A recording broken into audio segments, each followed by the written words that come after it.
What's up, everybody? Welcome into your NFL pregame show. I am Rob Trujillo, hanging with my guy, Dave. What's going on, brother? How you doing? Oh, do we have issues? Can you not hear me? Dave, you there? You there, big dog? No, maybe we can't hear each other. Well, that's not good. It's not a good start to the day. I can hear you now. Oh, he can hear. What are you, a Verizon commercial from the 1990s? What's good, dog? How you doing? A carefree Sunday for us Bills fans after a resounding win, but that just means there's plenty of football to watch today and a little less pressure on us. How about you? I'm good, man. I'm good. We got to talk about it at some point, and we'll talk about what it means football wise, coming up later. But I want to start the show, despite the fact that it's a little bit somber, with Tua, and just kind of a quick little talk about it and our thoughts.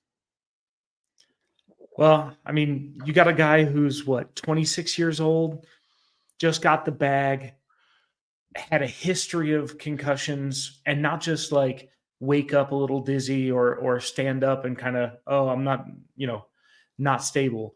These are severe concussions where it was obvious for whatever they call it, the fencer's pose, where the hands curl up and, that's part of, and again, I'm not a neuroscientist or anything, but those are severe concussions, and it happened again. So now you're at 5 documented, and for football players, you've played through some hits where maybe you should have come off the sideline. 5 documented concussions at 26 years old. You feel bad. It's tough. And listen, I got told I had to stop playing football because of concussions. So so everybody knows where I'm at on this. That's tough. It's tough when somebody tells you that. It's not an easy thing to hear.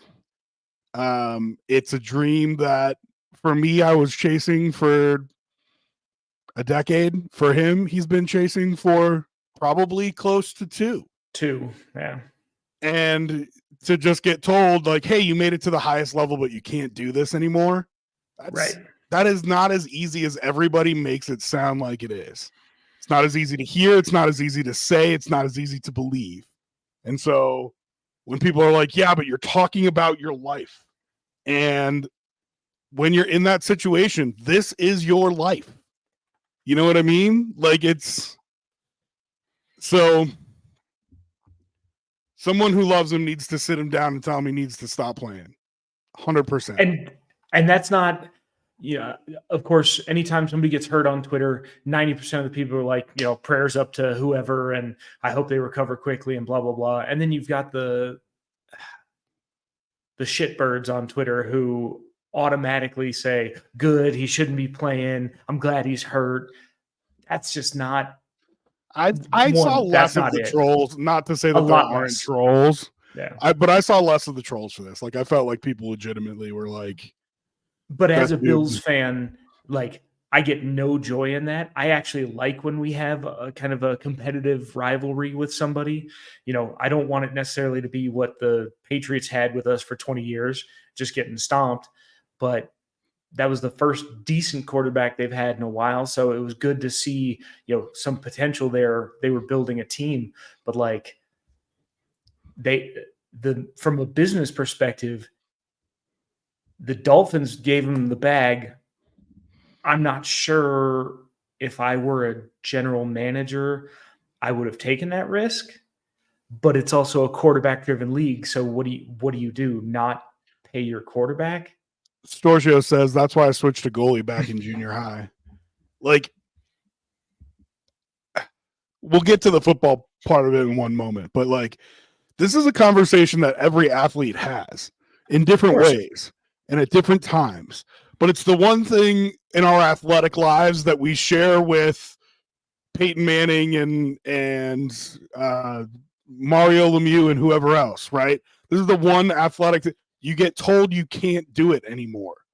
You know what I mean? Like, however that happened to you, however Father Time won, whether it was injuries or whatever, that's the one thing all athletes share is most of us, I shouldn't say all of us because some people's lives cut tragically short and they don't get told that, but most of us who, you know, make it through our prime, we get told that you can't do what you love to do anymore. And it's a tough thing. But I mean, there's an element to it where you go, you know, if it's linemen with back issues, if it's running backs with knee issues, if it's concussions for any player, like, what is your quality of life? And I get it. You spent the last 20 years building up to this. You got to the highest level. You proved it. Somebody telling you no when I'm sure other people have told you no in middle school and high school and college. Oh, you'll never do this. You'll never do this. Then you get there and then have somebody say, if you don't want to be, you know, drooling on yourself and unable to, you know, take care of yourself by the time you're 30, 35, you got to stop. It's got to be tough, man. Like I can't imagine, but you also got to go, do you want to be able to like pick up your kids? Do you want to be around for them? Like CTE is no joke. Like I don't want to draw any references to Aaron Hernandez or anything, but you get hit in the head too many times. It can change your personality. It can cut your life short anyways. Like, yeah. And I work with football players who like have that extreme of circumstances. And like, there are days, the one guy in particular that I know, like he can't, if it's sunny, he can't go out. Yep. Like, he's that sensitive to light. And so, you know, we would have him on every now and again he would call us and just be like, guys, I can't do it today. You know what I mean? And like, that's the life he lives now. That's every day. So, and here's the other thing. So that's one side of it. I'm very sympathetic to Tua for that. Everybody's like, oh, why don't you just tell him to retire? I'm very sympathetic to that. The other side of the equation is, I don't know how to say it.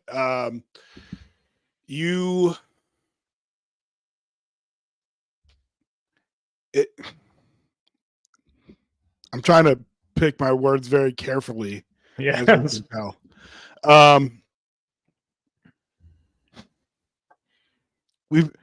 I guess I want to say it this harshly. We've never seen somebody on the field, on the ground, unconscious. You called it the fencer's pose. Apparently that is the medical term for it. We have never seen somebody like that on the field multiple times. No. Like we've seen people have concussions and lay on the field like that and then never come back and play again. Kevin Everett comes to mind for me because we're Bills fans. And so, you know, I remember seeing him laying there on the field.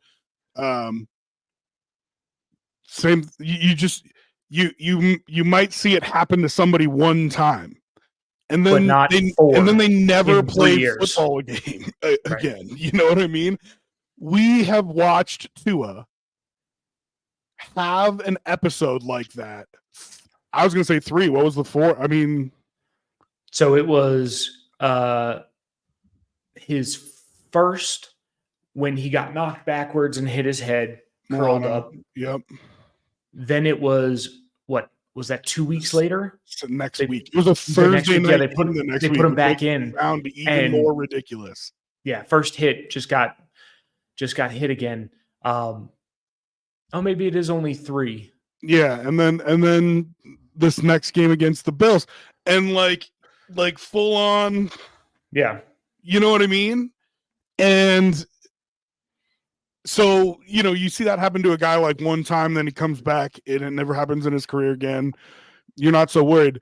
Like, dog, we have seen you on the field seizing up essentially 3 times in 2 years. At some point, again, I'm sympathetic to the conversation on his end, but like at some point, someone's got to help. Someone's got to stop you, you know? So, all right. Well, I just wanted to start with that because obviously our thoughts and prayers go out to him. I don't know, David, you don't pray, something else maybe, but I don't pray much either. I hope somebody close to him says, yeah, your future could be broadcasting, coaching, front office, recruiting, analysis. Your future could just be hanging out with your kids, dog. Yeah, you got the bag. You got the bag. Money. And that is going to be really interesting. So now let's get into some ancillary conversations that spring off of that. And I don't want to spend too much more time on this, but there's a lot of interesting conversations because if the NFL tries to take money back from him, like if he gets medically cleared and then decides to retire and the NFL tries to take money back from him, it is going to be a PR nightmare like you have never seen. and with we're trying to make the game safer with the covering up of CTE and all the concussion stuff. This is one you can't do. Wow. Like it'll be super interesting. So apparently it's around 125 that he's got right now that he got paid out for the life of the contract. No, so what happens sometimes is if you don't play that entire contract pro-rated, they can come and take back some of that money per year. And so they would be able to go after that 125 and take like 100 of it back because only 20 of it is actually signing bonus for that year. And so they could go take like $100 million away from him if they wanted to, which I don't think they will, but it's just the most recent CBA also, like the word retire doesn't exist in the CBA. Right. So the NFL Players Association can say he performed his job under his contract, and because of injuries, because this is a dangerous sport, he can't do that anymore. Yeah. You are putting his life at risk.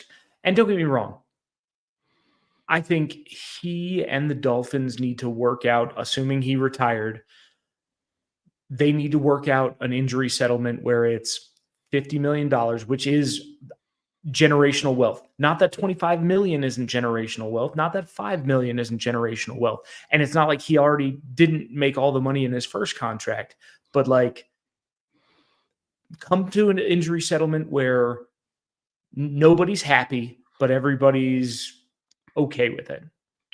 Yeah, I mean, you got to do that all preemptively. Like, of course, if that is what Tua decides, you got to do that all before. But how do you not have that conversation before you sign him to a 4-year, $200 million deal? Yeah. How do you not go, this is already, we know this is who you are. And they were thinking jiu-jitsu and him putting on 10 pounds last year was going to save his career. Yeah, but you didn't think you'd be having the conversation in week 2 of the contract being signed. You know, I mean, you would hope not, but again, what up, Bittersweet? She says Tua must retire. And like, I opened the show by saying, like, I am sympathetic because everybody gets told at one point or another that they can't play the game anymore. Most people get told. And for Tua, man, it's not as easy as everybody's making it out. Like, you spent the last 20 years of your life working to get here, and now you're here, and you've got a coach that believes in you and an organization that paid you, and people were arguing that you should be MVP last year. It's a 20-year dream he worked towards to get here. To just tell him that he can't do it anymore, I mean... Bittersweet, you hit the nail on the head. I think we both kind of said it earlier. Do you want to spend time with your kids? Do you want to be alive to spend time with your kids? Do you want to be mentally clear enough to spend time with your kids and your wife and your family and everything else? You're not wrong. You're not wrong, right? If it actually is going to cost him his life. But the thing is, we don't actually know if it's going to cost him his life. We have evidence that suggests that it's going to affect his quality of life in a ton of ways. But, you know, you say, is it easier dying or quitting football to save your life? And it's not quite that cut and dry. And because there are shades of gray, it makes it harder for him to make that decision. I got told I couldn't play anymore, and I had only put a decade into it. But I got told I couldn't play anymore because of concussions. If they have to tell him that, it's tough. All right, let's get off to for now. Well, so just real quickly, I also wanted to touch on, from a football standpoint, the Dolphins. I mean, their season in week 2 may have ended. In trouble. Yeah, just like that. I mean, you've got Hill, you've got Waddle, you've got Achane, you've got. And none of it matters if you can't get them the ball. Though to be fair, did Tua have the best arm? No, he had decent accuracy, not in this game, and he's got good timing. If you have somebody who's got enough arm to get it in the hands of your skill players, you're going to be fine. So Teddy Bridgewater is coaching football. Is that Skylar Thompson? Is it Teddy Bridgewater? Is it Ryan Tannehill? Is it Tom Brady? You shut your whore mouth. You shut your whore mouth. I refuse. I think it's more likely than people think. I really do. I know, and I hate you for it. I would not be surprised in the least. I mean, you want a guy to just come in and distribute? I mean, and granted, he's probably not at playing weight, so it would be tough for him, but man. No, they're gonna have to trade for somebody. Teddy Bridgewater would be off the street. He's coaching high school football somewhere in Florida right now, so that's probably the easiest. But you also want somebody who maybe went through training camp and is in football shape and maybe is a backup. But they're going to have to give up picks for that. The name I heard in that vein is Kenny Pickett. Kenny Pickett. Do I like that? Yeah, it'd be very interesting for them if they went Kenny Pickett route. With the weapons they have, could you make it work with Kenny Pickett?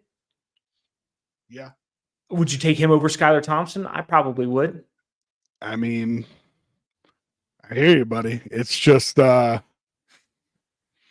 be interesting. It'll be interesting to see what they can work out here because here's the thing. So that team is loaded with talent, and not only is that team loaded with talent, but depending on how the Tua contract thing works out, this is a limited window.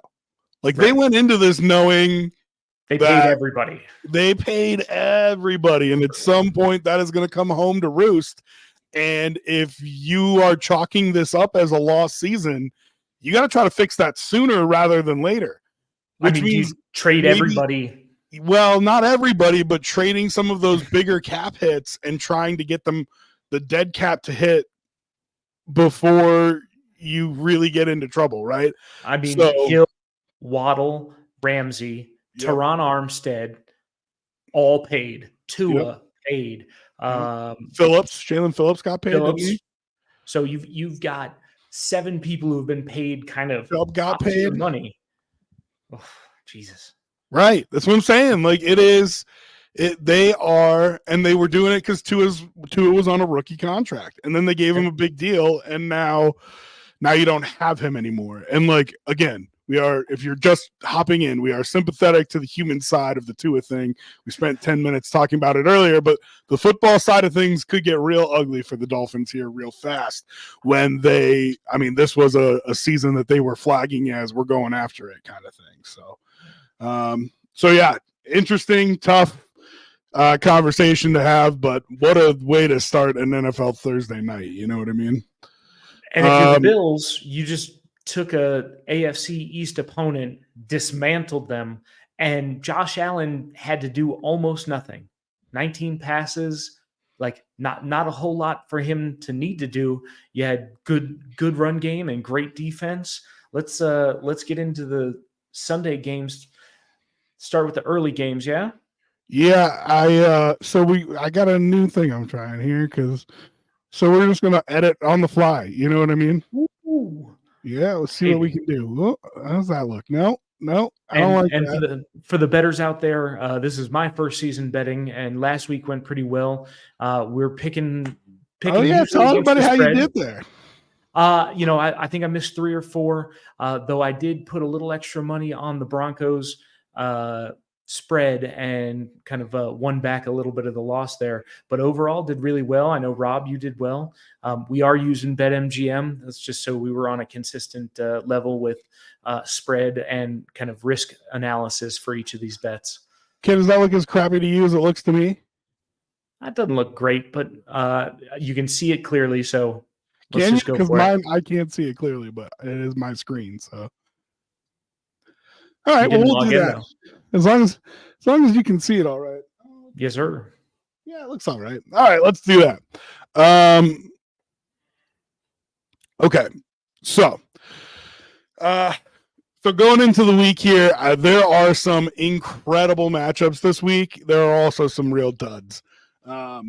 As you know, we'll go down. Dave and I will bet every game against the spread. He was kind of vamping there. Told you that he did really well. Did you actually count up your number as to what your record was?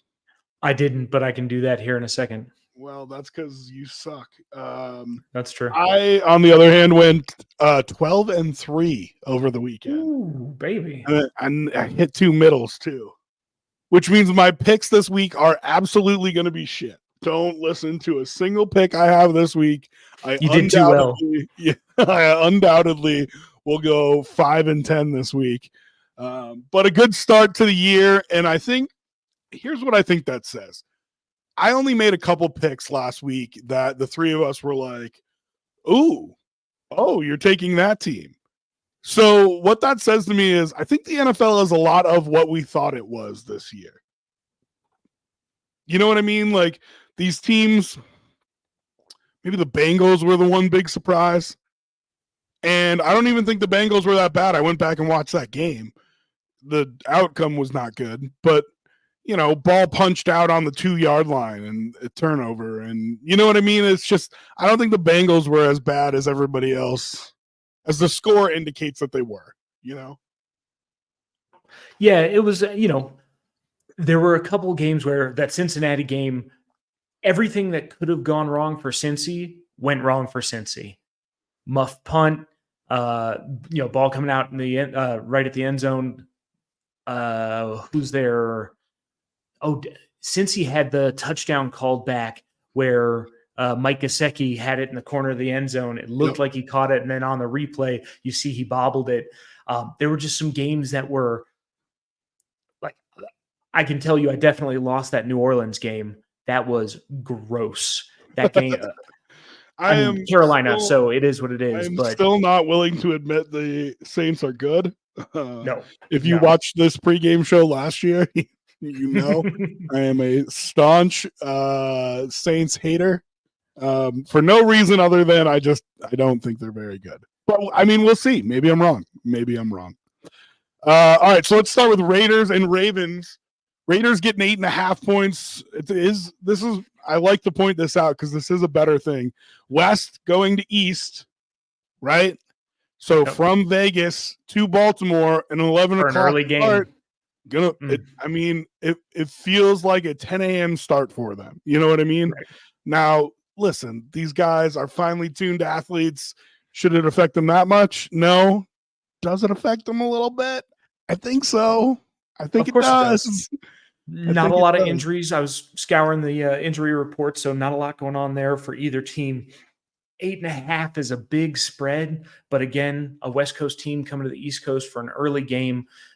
Ravens feeling bad about that loss, which I know I would if you were, one shoe size away from taking that win. I got to go Ravens here, but that 8.5 scares me. Yeah, I'm going to take it. I'm going to take the 8.5. Okay, I'm in. The reason I'm going to take the 8.5 here is because teams don't know how bad they are yet. And I think the Ravens are significantly better than the Raiders, but you just get some silly scores these first couple weeks. I am very, very wary of the West to East thing. I really am. These are the teams that it affects more than anybody because the teams that aren't in primetime slots, nobody really cares about. It's not a featured game. People aren't getting hyped. Like, those are the ones that I think the West to East really affects. So, and I also don't think the Raiders are a great team. They've got some top tier talent. I think they'll put it together at some point this year and string a couple wins together. I don't think it's this one. And I think the Ravens are going to come out and lay fire to these guys. 8.5 is a lot in the NFL. It's a lot. That's a lot of points. And last week I took the Patriots because they were getting 7.5, not because I believed in the Patriots. This week I'm taking the Raiders because they're getting 8.5, not because I believe in the Raiders. All right, next game, Chargers and Panthers. And remember, this is your NFL pregame show. So if you have any questions on who you should start in fantasy, who you should pick in Survivor, what bets you should place, whatever, totally welcome those questions. Chargers and Panthers, again, West Coast to East Coast with a 1 o'clock game. Chargers minus 5.5 points versus the Panthers here. Panthers looked awful last week. Terrible. So bad. Looked so bad. But I might even considering bumping this one up a little bit. The Chargers played a very Jim Harbaugh game last week. They sure did. Which is, that's fine. That's what he's going to do. So Chargers, Panthers, who you got? I can't pick the Panthers. If I pick the Panthers at all this year, slap me. I don't see it coming together. I don't think the team's got the talent, the coaching, the ownership. I don't think they're ever worth betting on, and 5.5 feels fine to me. I may consider bumping that up to 7.5. I'd still feel comfortable at 7.5. I want to take the Panthers here. I want to do it. Tell me not to do it. Hey, you do you, Boogaboo. I'm. By the way, Store Show, enjoy your weed run. That's right. Assuming it's legal in your area. It is. He lives here, so he's happy to. I'm glad you're taking us with you as you go on your weed run. Could you imagine 20 years ago? Panthers tickets. Yeah, mental health guy says, have you seen the ticket prices on the Panthers game? No, I have not. Are you looking that up right now, David? Is that what you're? Yeah. I'm hopping on Ticketmaster real quick to see what's happening. Okay. We got Sunday, September 15th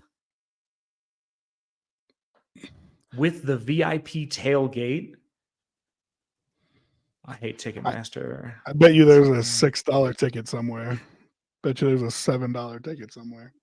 Adult tickets $115, and that's for the VIP tailgate and ticket. I mean, that's pretty normal. That's reasonable. I'm sure. Is there a resale on there? Are you still looking at regular prices? You know what I mean? Like somebody trying to get rid of their tickets is probably what he's talking about. Well, now I'm looking at just a regular ticket, no VIP anything. I'm sure these are going to be Colorado Rockies style. I'm seeing tickets as low as $23. There you go. Nice little day for the family. You know what I mean? Take them out. Cheaper than going to a movie. There you go. Cheaper than going to a movie. I took the Panthers. But then you got to watch the Panthers play football or try to. I took the Panthers. Maybe. Okay. Well, I'm going Chargers. They're going to win a game this year. Not saying it's going to be this one. But this is, again, West going East. The Chargers play a boring brand of football, right? They beat the Raiders by what, like 5 points last week? Yeah. Was it 22-17, I think it was? And that's a rival that knows them well, and they still beat them by almost a full touchdown. So, but like I'm just saying, like Harbaugh just wants to play boring. So now if you want to smash the under, smash the under. No, but I'll take the points. You know what I mean? Like I'm not saying the Chargers don't win this game, but I bet you it's by a field goal. You know what I mean? So I'll take the 5.5 with the Panthers. Enjoy that. Saints and Cowboys. Here's a game that I feel like it's the two teams that I never want to talk about because I just don't think either of them are actually any good. But if I had to pick a team that I thought was actually any good between the two of them, I'd pick the Cowboys. Six is tough because that's two field goals isn't going to do it. You need 7. And I understand everybody's on the Saints hype train because they threw up 40-something points last week against the Panthers. Please remember, against the Panthers. God, I hate my picks this week. Remember when I told you I was going to get like 3 games right? Here you go. I'll take the Saints +6. That's too many points. That's too many points. Dirty. I can't do it. I think the Cowboys defense is going to give them something they haven't seen. Micah Parsons is going to come in and wreak havoc. I'm taking the Cowboys -6. Yeah, I mean, listen, I like that Cowboys team, especially in the NFC a lot. I just don't think Dak got paid. So, like, you know, and so did CD. Like, everybody's happy. Kumbaya. You know what I mean? And I think that does matter. Also, Jake Ferguson for the Cowboys is doubtful to play. I don't think that's the focal point of their offense, so I'm less worried about that. Yeah, that's not a big deal. Diggs coming off torn up knee. Micah Parsons is an animal. But so you're taking the Saints. Yeah, I mean, God, they're 2 quarterbacks that are just uninspiring. You know what I mean? Just uninspiring. But yeah, I'm going to take the Saints because I want the 6. I don't know. Give me a big Chris Olave game. Like, I don't know what to say there. I just, for some reason, I can't lay 6 with the Cowboys. So I'm taking the points. Really, is what's happening here. All right. What's that? I mean, if that's how you're feeling, I can't ride with you on that one. It's because you're a wuss. Bengals with 7.5 in a playoff rematch, a divisional round playoff rematch. Buccaneers, not Bengals. Did I say Bengals? You said Bengals. Oh, well, Buccaneers and Lions. Obviously, the Bengals didn't play the Lions in the playoffs because that would have been the Super Bowl. Buccaneers and Lions, a rematch of the divisional round of the divisional round. They got to play the Bucs in the divisional round, Dave. You know who we lost to in the divisional round the last few years? It just makes me angry. Could you imagine getting to play the Tampa Bay Buccaneers in the divisional round of the playoff? Anyways, I'm not bitter. Good for Baker. Listen, I'm happy for Baker. Bucs getting 7.5 headed up to Detroit, which, I mean, that building was electric last week. That was fun. You expect that though. Home opener, big NFC kind of playoff implication game. Yeah, you would expect that. This Jameson Williams is questionable as of today. They say likely to play. So if they come in with a full steam, healthy roster, that's a Lions team that's tough.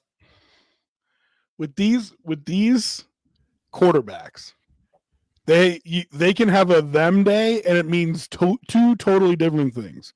Jared Goff can have a Jared Goff day and can throw like 7 picks and suck, right? Or he can be steady Eddie and be fine. Every once in a while, he'll hop up and do something great, but I wouldn't call that having a Goff day.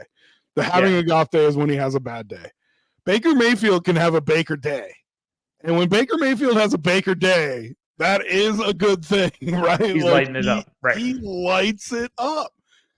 And it just makes these 2 teams really hard to predict. Consistency at quarterback, I get it, is a hard thing to actually produce. Over's 51.5. That's massive. That's a huge game.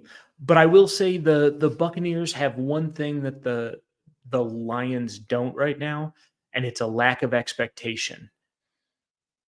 Kind of how the Bills came into the season. Oh, they've retooled their weapons. It's going to be a slow start. Who's the number 1 scoring offense in the league? Oh, that's weird. I mean, obviously the Saints haven't played yet, and they hopefully won't score another 40-burger this week. But I'm going to go ahead and take the Bucs here. Both teams fairly healthy. Obviously, Jameson Williams is questionable, but everybody else is looks like they're good to go. Obviously, we haven't seen the actives and inactives today. 7.5 is a big spread for 2 good teams. I'm going to take the Bucs here. I'm really struggling. Really struggling with this one. This is the third time that I want to take the other team, but I'm taking the points instead. And that is a dangerous feeling for me. Yikes. Right? Like it makes me feel like I'm going to pick like 3 games right this week. Just so I scroll down my list here and say to myself, what a freaking nightmare, because I liked all these other teams. But give me the Bucks. Give me the 7.5. I'll go with you on it. It's that hook that really gets me, because I think the Lions probably win by a touchdown. Right, and that's fine, and that's why 7.5 you feel just a little bit more comfortable. If it was 6.5, you go, I don't know if I'm taking Vegas that. knows that. Vegas knows that. Almost like they want our money. Yeah. It's all almost right. like they built a whole bunch of casinos because they've been right and we've been wrong a whole lot. Okay, Colts and Packers. No Jordan Love in this game. Malik Willis, who has, by the way, been there for like 2 weeks, 3 weeks, because he got traded after the preseason finale. So Jaden Reed is questionable for Green Bay. For Indy, only Joshua Downs is questionable. Everybody else seems pretty healthy. Malik Willis isn't doing it for me. I'm going to ride the Colts here. This is a game where if you wanted to bump up and go, minus 5.5, I could see you bumping that, but I'm going to take the Colts there. Over-unders at 41. That doesn't do anything for me. Money lines minus 140 or 120 for the Packers. None of that does it for me. So I'll take the spread. I'll take the minus 2.5 for the Colts. Could consider bumping it up. I'm not quite there yet. I'll take a field goal win, but I feel like it's probably going to be a good deal more than that. I hate it. I hate it so much. My gut is telling me Packers and my head is telling me Colts. Man, so many of these games I would have stayed off of in a regular world. Listen, look at, and this is a little tick you can find, right, to give you hints. Look at the 2 VIGs on the spread. Minus 2.5 is minus 105, which means they want you to bet it, right? Plus 2.5 is minus 115, which means they don't want you to bet it, which makes me want to bet the plus 2.5, right? It's interesting because normally when you're bumping up against a full score, like 3 points, it's the other way around. Right. And so, like, they would normally want you to bet plus 2.5 because then they get the hook on the field goal, right? What's the most important position? Yeah, the plus 2.5 would be minus 105, and it's not, which tells me something. Like, do they believe in Malik Willis? What do they know that I don't know? Right? It's killing me. Quarterback is the most important position.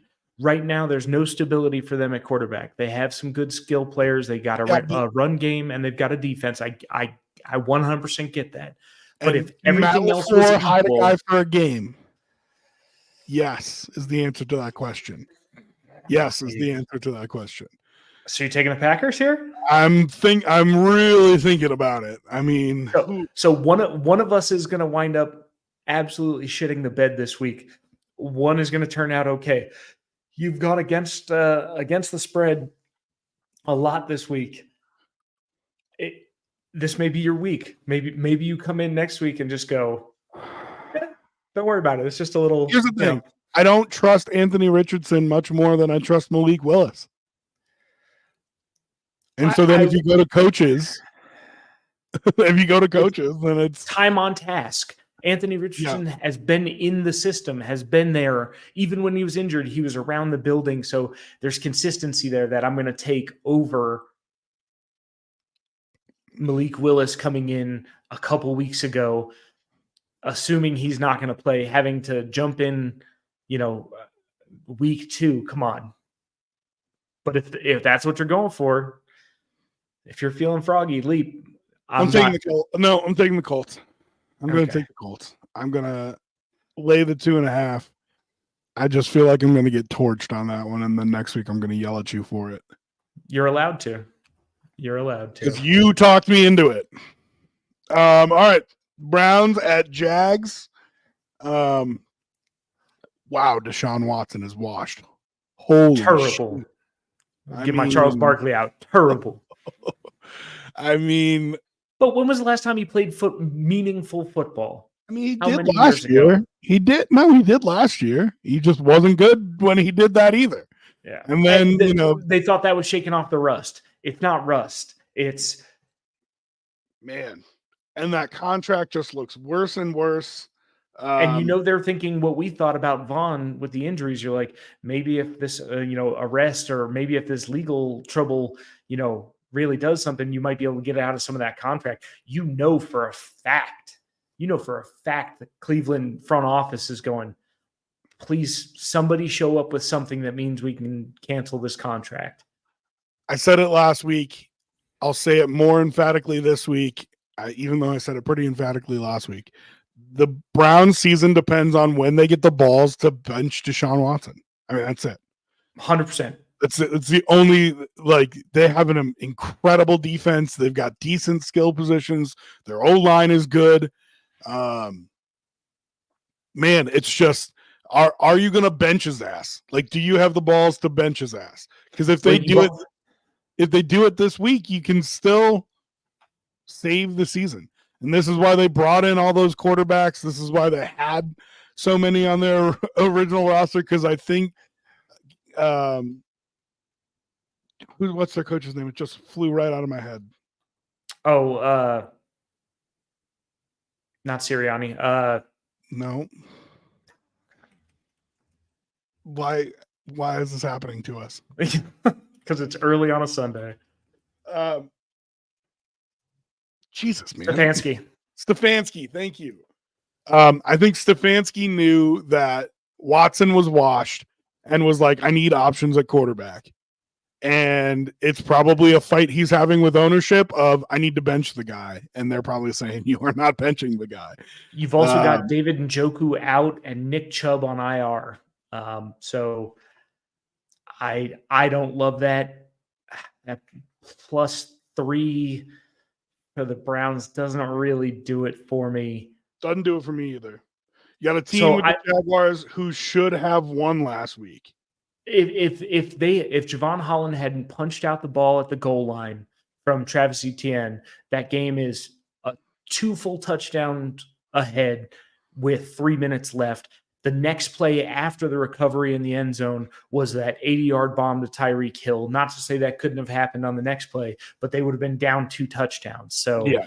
You probably play some sort of shell coverage and just don't let that happen. So that Jaguars team looked great. The defensive line is a good, solid defensive line. They will get after Deshaun Watson. It's Deshaun Watson, assuming they don't bench him in week 2. I think he's going to get benched here soon. I really think Stefanski probably wanted to do it to start the year, and his higher-ups, let's say, were like, you are not benching Deshaun Watson.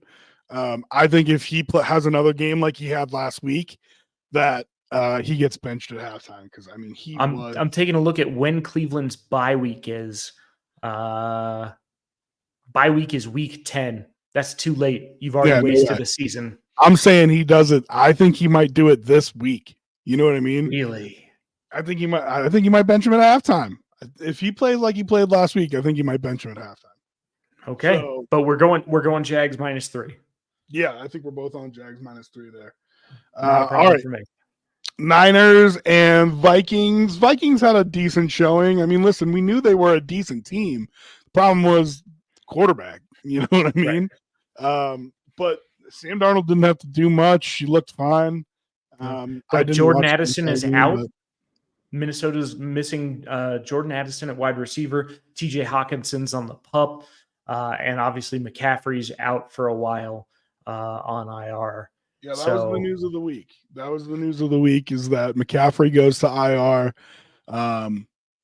Achilles/calf, and he's one of the few players that I think actually moves the line a little bit. You know what I mean? That's not a quarterback. So, but do you think the Vikings have the defense to stop what looked like a pretty complete team in the Niners? Yes, they ran the hell out of the ball even without McCaffrey last week. But you've got a bunch of receivers. You got one of the best tight ends in Kittle, and you've got a solid defense. I just don't see the Vikings in a horse race. They don't have the horses. it's interesting because if Kirk Cousins was their quarterback this year, wouldn't you say that this is a potential NFC Championship game matchup? In years past, that's what this has felt like. Yes, but then it'd be Kirk Cousins in the playoffs, and I'd still take the Niners. I'm just saying, like, if they had a more stable quarterback situation, the Vikings actually have a pretty good team, and we all know that. So, what does Sam Darnold have to do to get them back to that level? Not much. He's got to be consistent. He's got to be. They'd have to win the turnover battle, which means Sam Darnold's got to not make mistakes, and the Vikings defense is probably going to have to grab one or two, picks or fumbles, whatever it is, stop on fourth down. It's just a team that could be surprising this year. You know what I mean? Like, they have talent on that team. It's not. We were talking about the Panthers before, and it was like this roster is devoid of talent. That is not who the Vikings are. You know what I mean? Right. I will say this again, a little bit different. Understand where this is geographically, but it is west going east. And you say, well, they're not going all the way to the East Coast. It doesn't matter. The time slot is still the same, right? They still are a Western team that has to play in the early time slot. And it's something that bettors pay attention to. So that's why I keep mentioning it to you. So now I've told you I've made a case for the Vikings. Do you watch that game with the 49ers? Yes. I mean, did you watch that game? All they can handle. I mean, the Niners are a machine. They are a machine. And I really thought maybe some of this early season contract stuff would catch up to them. McCaffrey was out. Starting left tackle hadn't been in camp. Trent Williams hadn't been in camp. It just doesn't matter. It just doesn't matter. They've got so much talent on that team with Brock Purdy being on a rookie deal, and Kyle Shanahan is a wizard, and just doesn't matter. Defense? That defense looked good too. So, I'm taking the Niners here. 4.5 doesn't scare me. If it was 6, then you have some questions. 4.5, I'm fine with. Now, it's not exactly true anymore. It's more like 2 points, 1.5 for being at home. It used to be if you're the home team, you get 3 points, right? Like that was the standard line. But if you do give them 3 points, like that's a full touchdown better than the Vikings. The books are saying the Niners are. And I think they are a full touchdown better. I think you would have to give the Vikings a full touchdown at home for me to take them. So I'll take the Niners minus 4.5 as well. There we go. 2 more games in the early slot.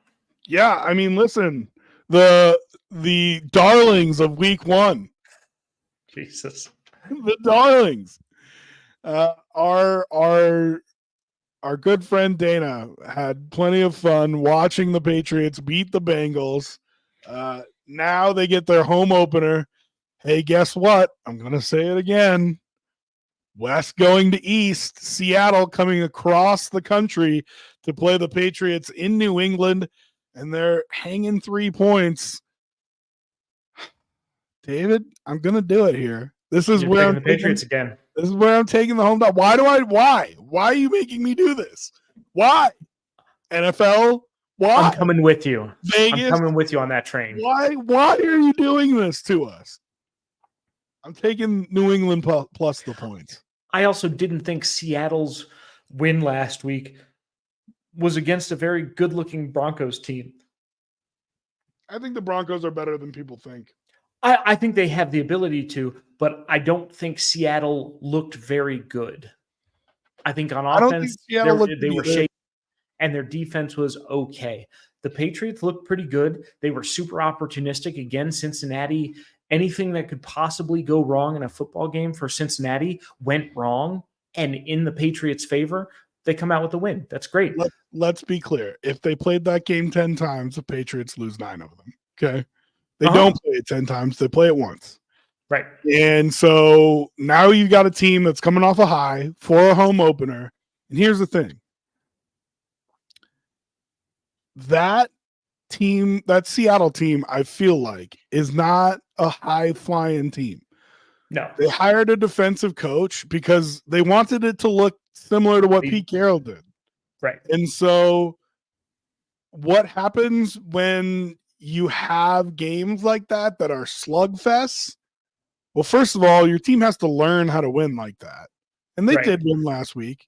But you're going to inevitably have close games. You will not get 31-10 like that. You know what I mean? That's not how that happens. Yeah. And so, like, I just feel this being a close game.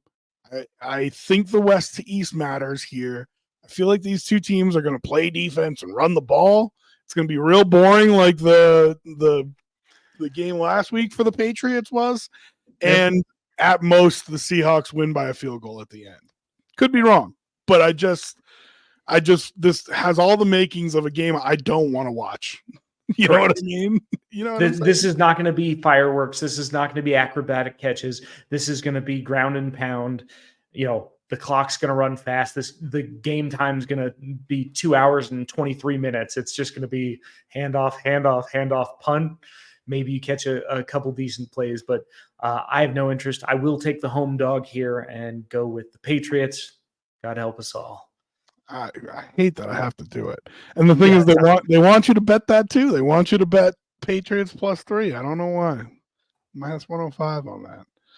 All right. Maybe because a lot of people are thinking like us. Jets at Titans. Man, they got waxed last week.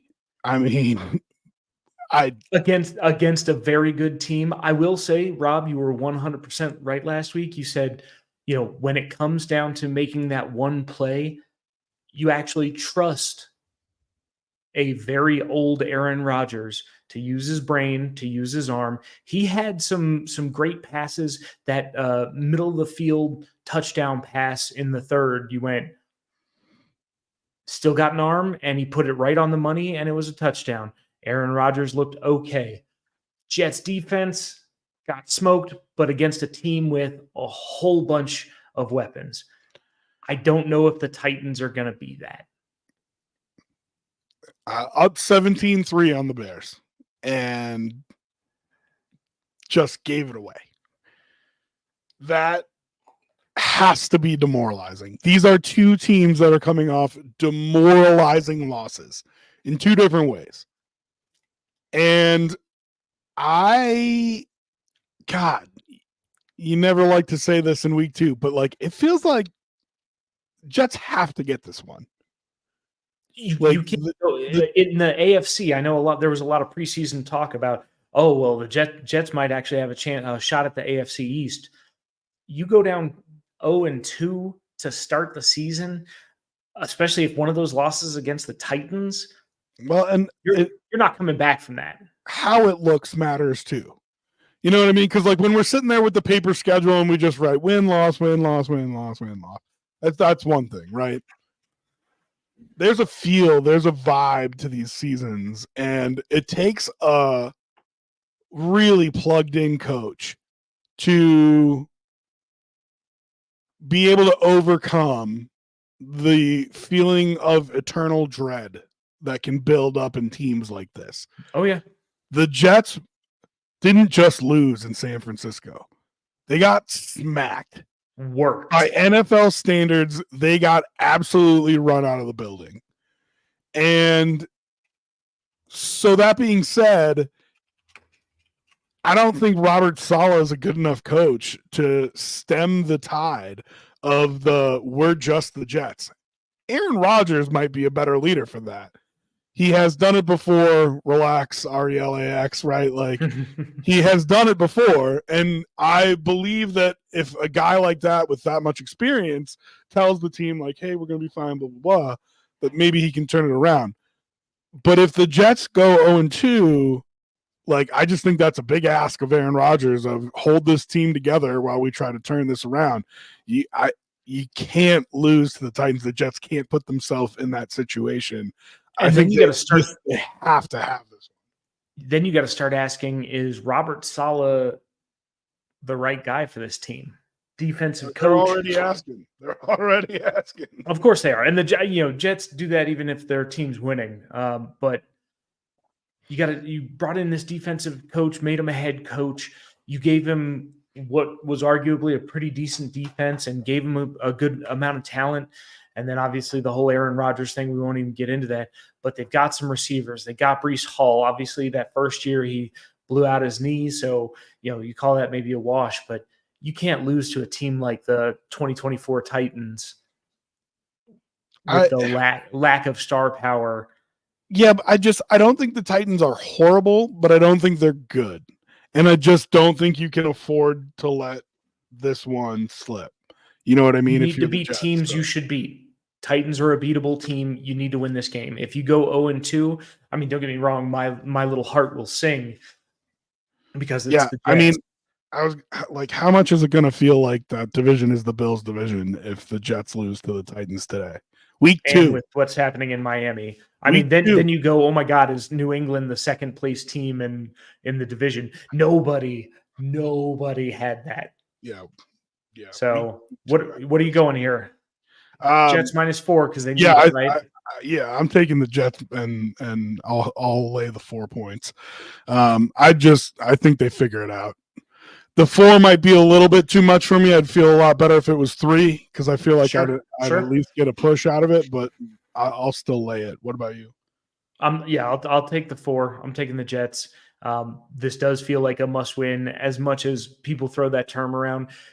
The Jets can't start 0-2 in a division with the Bills, and the Dolphins already have a win. So if the Dolphins, even without Tua for the rest of the season or for a couple weeks or whatever else, you can't fall behind in this division. And there's a good chance that even the New England Patriots are 2-0. So if you start 0-2, you're buried. All right. Last game of the morning, and then we'll do our little commercial break, and we'll go through the afternoon games. We're gonna save that game for last. I'm just gonna warn you right now. Giants and Commanders in Washington. All right. We have to talk about this football game. Do we? Yep. Daniel Jones has thrown more pick sixes than touchdowns since he signed his contract. Peterman. Daniel Jones has thrown more pick sixes than touchdowns since he signed his contract. Anybody wants to blame this on Brian Daboll, please see yourself out. I don't know. It was interesting because they were the Hard Knocks off-season team. I don't know what they were thinking. I really don't. Like, I know they were trying to get up to get a quarterback, and the deal wasn't really there for them. But I don't know. You gotta make it there for you. You know what I mean? Like, you don't get that high that often, and you were within striking distance of making the pick. It would have cost you a lot, but holy Daniel Jones, Batman. But if that's your guy, you gotta do it. And now they're suffering with what did Jones get? $45 million a year, or is it 50? No, it was like 40. It was a little bit less than the top tier quarterbacks. Which if he played at the level he played at that playoff year would have been an okay deal. But that 1 year, no. I hate this game. I hate the spread. I don't think either team is very good right now. I think the over-under at 43.5. I feel like I would smash that under more than I would look at this spread, but that's me. I mean, Jaden put up 20-something points last week on a decent Bucs defense. So listen, the kid, the king is here, right? It's going to feel like a little bit of a celebration in Washington. New owner. I still think that matters, right? Even though it was last year. New owner, new coach, new quarterback, new era, right? Like today is the day you get to go to the park and celebrate. So I feel like that fan base is going to be on one. It's a great fan base who has been absolutely downtrodden for 2 decades now. So long. Yeah. But I mean, but they're good fans. You grew up there. I mean, right? They're good fans. They're still there, and I think when you burned the sage and gotten all the ghosts of the last 2 decades out of that building, you've got a rookie quarterback who you can build around. You've got some receiving talent. You've got a little bit of talent on defense. I have zero faith in the Giants at this point, even with Dable. But that's what I'm saying. Like this is a party. This feels good. Welcome home the brand new quarterback. You know what I mean? So I'll take Washington and I'll lay the 1.5. Agreed. All right. We're both doing that. Let's hit the commercial real quick. And then we'll come back, go through the afternoon games, including that one. Kansas City Bengals. It's gonna be fun. All right, let's hit this commercial. Oh, hold on. Now I gotta wait a second. Hey, by the way, do you have a commercial question? Because I don't really have one. We're gonna have to find one. If I got one for you. Ooh, is it gonna suck? It might be. All right, tell me what you got. All right, commercial question. This is 100% personal to you. I want to know if you had the opportunity to buy one franchise out of these two. I was going to say, you know which one I'm buying. Okay, go ahead. who are you taking? And you're looking for the Kansas City Chiefs, or you're looking for the New York Yankees. Who would you buy? There's no question. There's no question. Isn't there? Tell me who you would buy. So obviously, financially, you're going to take the Yankees. If you're looking to retire, that's the only thing that matters. You're printing money. This is a business decision here, right? 100%. Patrick Mahomes' career is only so long. And I was trying to give you the out to be nice to Chiefs fans right here, but obviously that would be Do you see what the Patriots are right now? Yep. That'll be. I mean that's going to be Kansas City at some point, right? Yeah. So, and you can hang as many banners as you want, but don't get me wrong. I think a championship would be great, but the Yankees get to basically print money every year, no matter how garbage they are. And you can, if you have the right people running it, you can put yourself in a situation where championships are possible. Right. And with the amount of money you print, you just bring in talent until it comes together. And then every 10 years you try and win a championship, boost your money even more, and then keep printing money. So yeah. I mean, listen, it's a commercial question, so it's fun to talk about, but also not close to me. Not at all.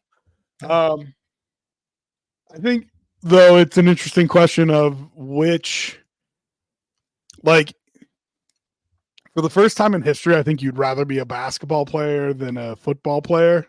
Fully guaranteed contract. Not fully guaranteed, but there's a lot more guarantees. And like I saw this stat for Leon Draisaitl. So Leon Draisaitl is one of the best players in hockey. Plays for the Edmonton Oilers. Signed a multi-year deal. I think it was $12 million a year. And somebody put up a tweet that was like, here is where that salary would rank in each of the other major sports. And in the NBA, it was like 119th. He's got the number one contract in the NHL. And he's like the fourth best player on the worst team in the NBA. Like, right. Yeah, you're like the third man off the bench for a failing franchise in the NBA, and you're still making that. There's 30 teams in the NBA. 30 times 4 is 120. Like he is the fourth best player on the worst team in the NBA. And he just signed a record-setting deal in the NHL. Like the money in the NBA is just stupid right now. And so your commercial question for those of you that are just getting back to us was, would you rather own the Chiefs or the Yankees? I think it's more interesting to say, like, would you rather own the Yankees or the Lakers? Because like, yeah, that's fair. Because like NBA money is getting stupid, dude, and like partially because their TV contracts, they don't have to split it so many ways because there's not as many players on each team. But yeah, I couldn't believe that when I saw that Leon Draisaitl stat. Money in the NBA is getting dumb. Stupid. All right. Afternoon games, we'll start with Rams and Cardinals, both 0-1, but I thought both teams really acquitted themselves nicely in week 1. 100%. Cardinals, I think, are better than people want to give them credit for. I really liked some of their defensive pieces. Now, of course, I watched that game against the Bills closer than any other game in the NFL slate, but I really like some of their pieces on defense. And, you know, every year there's one of these teams that you bet on that the public and Vegas, they don't quite know who they are yet. And like 3 years ago, it was the Bengals. Last year, it was the Texans. Like, who is that team that's good that Vegas doesn't know that they're good yet? And I think could be the Cardinals. Like, I got to tell you that Dortch kid at receiver. Yep. He came out with some fire. He had great hands. Yes, they wound up losing. Yeah, but they came out quick. I mean, they did a really nice job. Their defense was swarming. Obviously, long term, that didn't matter as much. Josh Allen did Josh Allen type things, but you know that's hard to stop. I think they got 2 good linebackers. Their corners are okay. They've got Budda Baker at safety. Their D-line looked all right. I mean, I thought their defense was pretty good. And then, like, James Conner was an animal. Yeah. If they would have leaned on him, if they would have leaned on him like they did during that first drive throughout the game, I feel like we'd be in trouble. Yeah, it would have been a real successful game for them. So I say all that to say I like the Cardinals a lot. On the flip side, the Rams, I don't think have developed quite as much as I would have liked them to, but I think they have like one of the best quarterbacks in the NFC. Like Matt Stafford still has it. Tyler Higbee out. Puka Nacua out. All of a sudden, 15 receptions a game are gone. Who's that go to? Yeah, I mean, but here's the thing. It's kind of like a Josh Allen situation. I don't think it matters. You know what I mean? I don't think it matters so much who he's throwing to. So,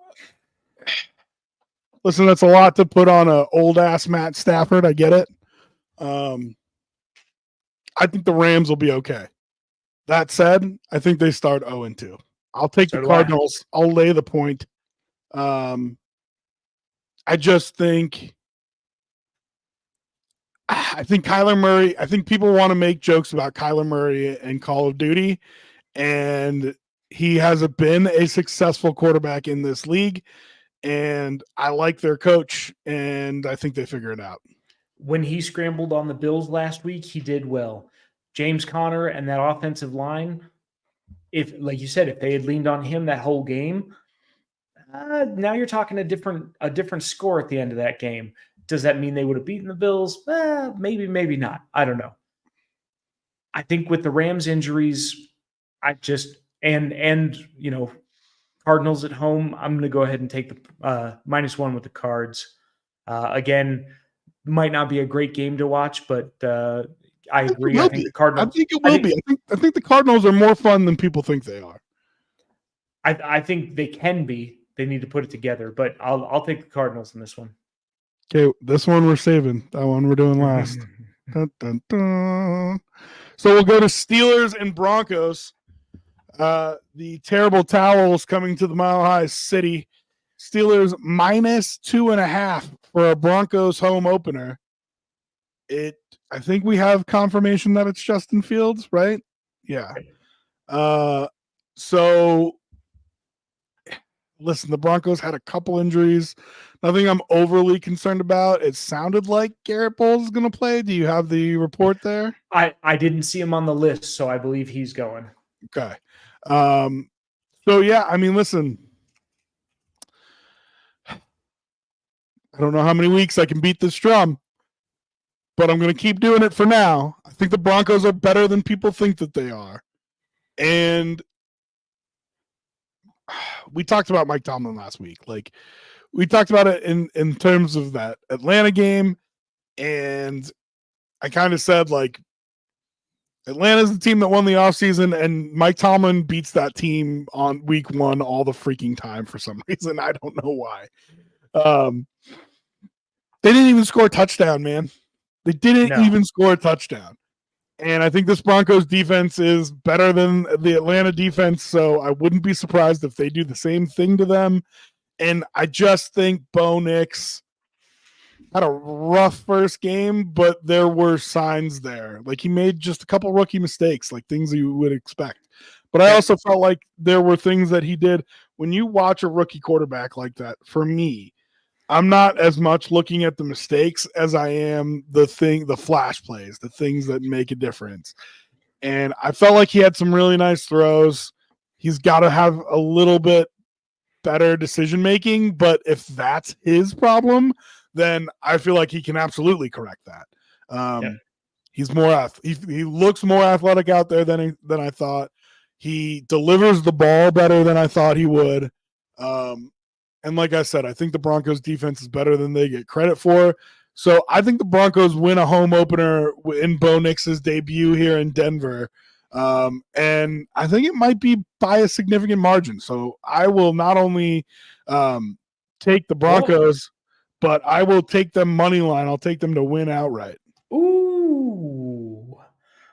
Okay. I don't disagree. I think Pittsburgh's defense looks good. I think the equalizer is going to be the altitude in the early season. I think everybody's, going to underestimate that. Broncos at home, I think they have a better idea of what their rookie quarterback has and kind of how to work with what they saw last week. Justin Fields doesn't do it for me. My only concern is he's going to scramble for 4 first downs and keep Pittsburgh on the field and in the game. I'm still going to take the Broncos at the plus 2.5. At that point, for plus 125, I'd probably take that money line as well. It looks like Vegas doesn't think it's going to be a high-scoring affair. Neither do I. So, let's go Broncos plus 2.5, and I'm also going to do the plus 125 on the money line. Well, then just don't bet the plus 2.5. Just put all that money on the money line. You know what I mean? Have a set of better. Where are your balls, Dave G? I thought we bet the spread here. Get you some. Well, we do bet the spread here. Unless you're picking the underdog and you're willing to bet the money line, then go ahead. If you bet, listen. Here's how betting works. If you are betting the underdog and you bet the money line, that's having nuts right there. If you bet the favorite on the money line, you're a total wuss. I mean, that is absolutely pathetic, and there's no way you should be allowed to do that. Well, then I'll skip the spread and I'll take the money line. That's fine. Yeah, if you want to forego the points and say that they'll win outright, just let those big red hairy nuts swing around and tell everybody that you're taking the money line. Looks a lot like my head. That's all I'm saying. All right. I kind of want to talk about the Sunday night football game before we go back to Bengals Chiefs. All right, let's do that then. Bears and Texans. NBC Sunday night. 2 years ago, this would have felt like the most dog shit Sunday night game that you could possibly have. Correct. And I still have to convince myself that this is going to be fun to watch. This is going to be fun to watch, Dave. I really believe that. I truly, honestly believe that. I think there will be some fireworks in this game. Vegas has that over-under at 45, so they think there's going to be some scoring, which I like. The Texans look good. Joe Mixon looked good. Well, I think Josh Allen probably should have been the offensive player of the AFC last week. Joe Mixon got it, but he also earned that. He came in strong. That Texans team looked pretty good. The Bears, that was an ugly, ugly, ugly game. Not a game I loved, but I think this could be a good game. That 6 points is tough right now. I think the Texans can win. I'll take it. Let me make it easy for you. I'll take the 6 points. Listen, the kids' first primetime game, Sunday Night Football, right? You get to do the lineup where kids dream about that their whole freaking life, dog, where they get to say Caleb Williams, quarterback, USC, right? Like this is the moment. And it doesn't mean that they're going to win the game, but I'll take the 6 points. I will take the 6 points. Going with the Bears. Ooh. Now, who do you think wins the game? Wait, are you just like sleeping on the pick like that? What are you doing here? Welcome to betting. Welcome to betting. Well, I think the Texans have this. Do I think they're a full touchdown favorite? I kind of do. I think the Texans have it. I think they'll get it by at least a touchdown, but I think it'll be a good game, hopefully a better game than the Bears' first game last week. The Texans are better than they were last year, no doubt about it. But the Texans last year, so many of those games, they squeaked out, dog. Barely. They squeaked out. Yep. Okay, so yes, another year older, another year wiser. You add Stephon Diggs, like you add Joe Mixon. That there are reasons to think that they are a more dominant team this year than they were last year. 6 points is a lot, right? Like when people say the Bills are going to beat teams by 6 points, I'm like, oh, I don't know. It's the NFL, right? Like 6 points is a lot in the NFL. And I just think Caleb Williams is going to have some extra behind him. Yeah, just some extra spunk behind him for his Sunday Night Football primetime debut. Hello, NFL. Here I am. So you're taking +6. Yeah. I might like there is this little voice in my head saying take the Bears money line, just so you know. It lives there. It exists. Ooh. Yeah, I know. All right, let's considering that? I am considering it, but that'll be something that I decide based on how the rest of my bets during the day go. Hang your nuts. Hang your nuts. Just do it. Nope. For now, I'll just take the 6. I'm just telling you that voice exists. It's there. But I don't have the nuts for it right now. I'll take the 6 for now, and then if I have a great day otherwise, maybe I'll throw an extra $5 on Bears money line. All right. Game of the day, Bengals, Chiefs. Bengals always start slow. Why Cincinnati? Mental health guy, you are 100% right on that. That was that note when you said it earlier. Bengals usually start slow. Yeah. There is not a team that starts slower than these guys. I just don't get it. Yeah. And every year they have a reason, right? There's an excuse. Joe Burrow coming back from injury, whatever. Wide receivers not in camp. Whatever you want to say it is, they've got excuses. They should have won that game versus the Patriots. Should have won that football. But again, everything that went wrong or could go wrong did, and it went in favor of the Patriots. And it was, you almost felt bad by the third quarter. You're like, oh, you muffed a punt and gave it back, or muffed a kickoff and gave it back to him. Oh, you just everything that could go wrong. Oh, you scored a touchdown. Oh, did you? Nope. Just kidding. It was a rough game. You'd like to see some bounce back from them. 6.5 points. It's a lot. In Kansas City. Here's the thing. So, yeah, the Chiefs looked very basic white girl. very basic white guy.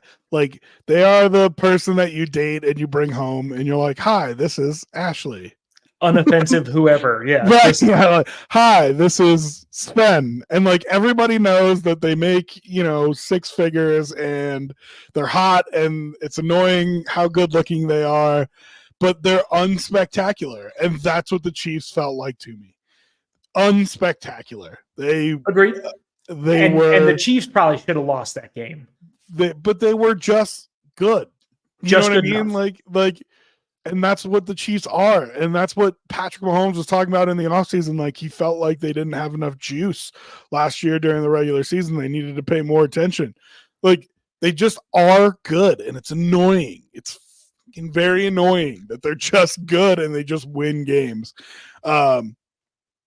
I desperately want to take the 6.5 points and believe that the Bengals are going to be ready for this game after getting beat week 1 in a game they shouldn't have lost.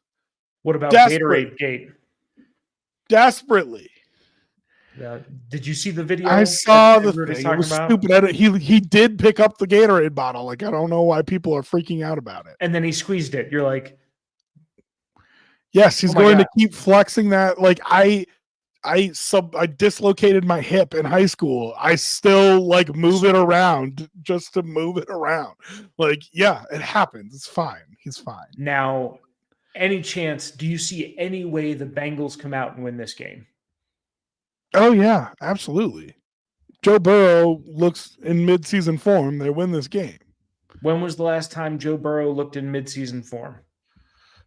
Mid-season last year, right before he got hurt. I mean, the Bengals started real tough last year, but they were putting it together.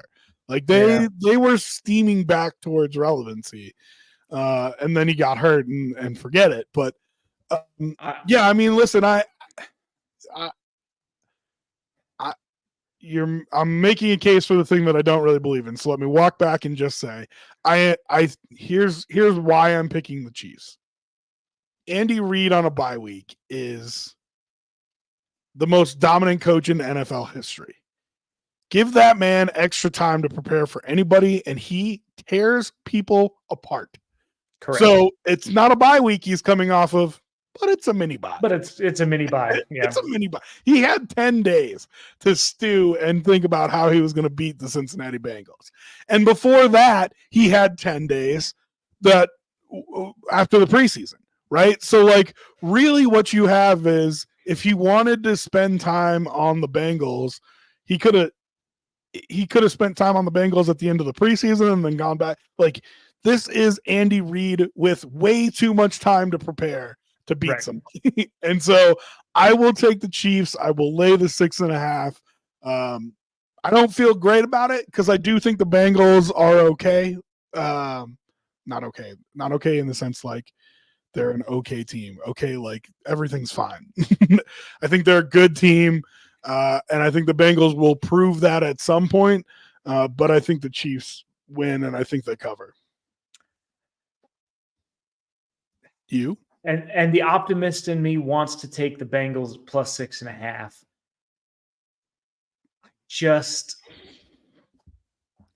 I don't know if they're going to put it together. I don't know if Lamar is healthy. Burrowhead. Go ahead, do it. Do the thing. All right. I'm going to take the Bengals plus 6.5. That's a 100% optimist bet. Don't come at me. This is me hoping and don't wishing. Tell us what to do. I'll come at you. I don't care. Now, do I think the Chiefs win? Yes. An interesting. I just hope they're going to cover that spread. An interesting side note for this story, Jamar Chase. Did you see all that go down? Yeah. So he says he feels misled. And he took out no, I mean I could hear that. Like if the Bengals are like, hey man, get in camp. We'll get this worked out before the season starts, but we need you in there kind of thing. And then like there's no progress on the deal. I could see feeling misled. I'm not rolling my eyes at that. But also, if you're working for a contract, and I get everybody plays it a little differently. I want to show people that I'm still here, and I want to make Burrow look good. I want to catch all the stuff that comes my way. I want to throw some hustle out there. I think he's not at 100% health-wise. I think the contract is probably weighing on him. But, dog, come on. Listen, I hope this is the beginning of the unraveling for the Bengals. I would love right. That. Of course. After this week. That'd be fantastic. But Jamar Chase took out a $50 million insurance policy for if he gets hurt. I think that dude's going to go out and ball this year now. Now you've got an angry Jamar Chase on his hands, and I don't think he's sitting out the season. I think he's going to go out there and say, I'm going to show you why you need me. And then I think he's going to leave. I don't think they're going to pay him. So it'll be really interesting. It'll be really, really interesting. But yeah, I think for this 1 year, for Bengals fans, an angry Jamar Chase is a good Jamar Chase. I don't know if there's long-term there, but it'll be really interesting to see what happens with all that. All right, one more game to go. And it is the Monday nighter tomorrow. Actually kind of excited about this one. I thought Jalen Hurts looked great. Yeah. I really did. I mean, you had an offensive ground and pound game that was just succeeding, and you had a quarterback who looked comfortable even on a garbage field. Hard not to see that team and go, shit, we might be in trouble. Milkman, don't come on anything. No, oops, what? Huh?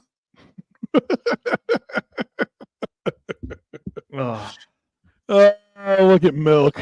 Well, it's good to know you're here, big dog. We love you. I was about to say, real quiet this week. Yeah, I was not talking a whole bunch of shit, but sorry, go ahead. Eagles look dominant. Eagles looked like they were in midseason form, unlike the Bengals. I mean, I have always loved the Eagles defense. They continuously draft players that I am crazy about. That D-line, Jordan Davis line is stupid. Yeah. They constantly I'm like, I really like this guy, and then he starts sliding in the draft, and somehow he ends up being an Eagle. So hats off, Howie Roseman. That team I think is really good, and I don't know if it was our show I mentioned this on last week, but I do believe this about Jalen Hurts specifically. What a lot of NFL quarterbacks nowadays don't get is time. Just to see the defenses, see what the NFL looks like, adjust to the speed, be ready to go. And Jalen Hurts has gotten time. And I just feel like he's starting to come into his own a little bit here. Let's see, Milk. What are you saying? I'm back, yo. Alabama won, Niners probably today. Bills still shit, so I'm doing great. Yeah, the Bills really looked like shit on Thursday. You're those 2-0 Buffalo Bills garbage Panthers. Yeah, come on, get out absolutely of here. Shellacked the Miami Dolphins, who I'm pretty sure, Milk, you had said earlier in the season would win the division. So whatever. Go back and watch the rest of the episode, and then come back next week so you can see where we went with that. But yeah, very typical. All I'll say about your comment and the fact that you're here, Milkman, we appreciate you being here. But all I'll say about your comment is that it's very funny that you are pointing out the only time that you show up is when Alabama wins and the Niners win. Yes, we know you're a front runner. Thanks for pointing it out again. Next time your teams lose, come back and face the music. Please come back. Please come back. I'll come at you. But anyway, so yeah, Jalen Hurts, man, feels like he's coming into his own a little bit. He's starting to do that thing where he's seeing it. He's manipulating the defenses. He's playing his game, and he's able to figure out what he needs to do to get there. And it was the evolution that we saw from Josh Allen that I felt like really took him to the next level. You saw Patrick Mahomes do it that year. They beat the Chiefs finally in the playoffs. It's just, you see those quarterbacks who ascend a level, and I feel like we could be on the edge of that with Jalen Hurts, where maybe he levels his game up again. Falcons, I'm worried about Kirk Cousins, man. Like the dude can't move.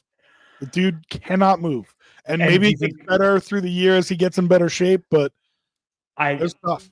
It didn't look good. Yeah. He looked stiff. He looked pained. He looked like somebody who probably shouldn't have been out on the field.